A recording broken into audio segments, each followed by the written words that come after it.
Hi, ನಿಮ್ಗೇನಾದರೂ hair loss problem ಏನಾದರೂ ಇದೆಯಾ? ಮತ್ತು 2 ರಿಂದ 3 ವರ್ಷದಲ್ಲಿ ಕಂಪ್ಲೀಟಾಗಿ ಹೇರ್ ಫಾಲ್ ಆಗ್ಬೋದು ಅನ್ನೋ ಹೆದರಿಕೆ ಏನಾದರೂ ಇದ್ದಲ್ಲಿ ಚಿಂತೆ ಮಾಡಬೇಡಿ. ನಾನು ನಿಮಗೆ ಒಂದು ಟ್ರೀಟ್ಮೆಂಟ್ ಬಗ್ಗೆ ಮಾಹಿತಿಯನ್ನು ಕೊಡ್ತೀನಿ. ಅದು ಬಂದು ಹೇರ್ ಟ್ರಾನ್ಸ್ಪ್ಲಾಂಟ್ ಅಂತ ಹೇಳ್ತೀವಿ. ಸೊ ಈ ವಿಡಿಯೋದಲ್ಲಿ ನಾನು ಹೇರ್ ಟ್ರಾನ್ಸ್ಪ್ಲಾಂಟ್ ಬಗ್ಗೆ ಮಾಹಿತಿಯನ್ನು ಕೊಡ್ತೀನಿ. So first hair scalp analysis ಮಾಡಬೇಕಾಗತ್ತೆ. ಸೊ ನಿಮ್ಮ ಹೇರ್ ಫಾಲ್ ಯಾವ ಗ್ರೇಡಲ್ಲಿದೆ ಅನ್ನೋದನ್ನ ತಿಳ್ಕೊಬೇಕಾಗತ್ತೆ. ಸೊ ಅದಾದಮೇಲೆ ಸೆಕೆಂಡ್, ಡೋನರ್ ಏರಿಯಾದಲ್ಲಿ ಹೇರ್ ಫಾಲಿಕಲ್ಸ್ ಹೇಗೆ ಇದೆ ಅಂತ ನೋಡಿಕೊಂಡು ಮತ್ತು ಹೇರ್ ಫಾಲಿಕಲ್ಸ್ ಎಷ್ಟು ಬೇಕಾಗ್ಬೋದು ಅಂತ ನೋಡಬೇಕಾಗತ್ತೆ. ಸೊ ನಾವು ಡೋನರ್ ಏರಿಯಾಯಿಂದ advance percutaneous follicle unit extraction ಒಂದು ಮೆಥಡಿಂದ ಫಾಲಿಕಲ್ ಎಕ್ಸ್ಟ್ರಾಕ್ಷನ್ನ ಮಾಡ್ತೀವಿ. ಸೊ ಎಕ್ಸ್ಟ್ರಾಕ್ಟ್ ಮಾಡಿರೋ ಫಾಲಿಕಲ್ನ ನಿಮಗೆ ರೆಸೆಪ್ಟರ್ ಏರಿಯಾ ಅಂದರೆ ಕೂದಲು ಎಲ್ಲಿರಲ್ವಲ್ಲ ಆ ಏರಿಯಾಗೆ ಟ್ರಾನ್ಸ್ಪ್ಲಾಂಟ್ ಮಾಡಬೇಕಾಗತ್ತೆ.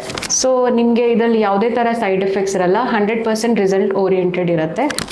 ಸೊ ನಿಮಗೆ ಹೇರ್ ಟ್ರಾನ್ಸ್ಪ್ಲಾಂಟ್ ಬಗ್ಗೆ ಹೆಚ್ಚಿನ ಮಾಹಿತಿ ಬೇಕಾದಲ್ಲಿ ಇವತ್ತೇ advanced grow hair and glow skin clinic ಮೈಸೂರನ್ನ ವಿಸಿಟ್ ಮಾಡಿ. Thank you.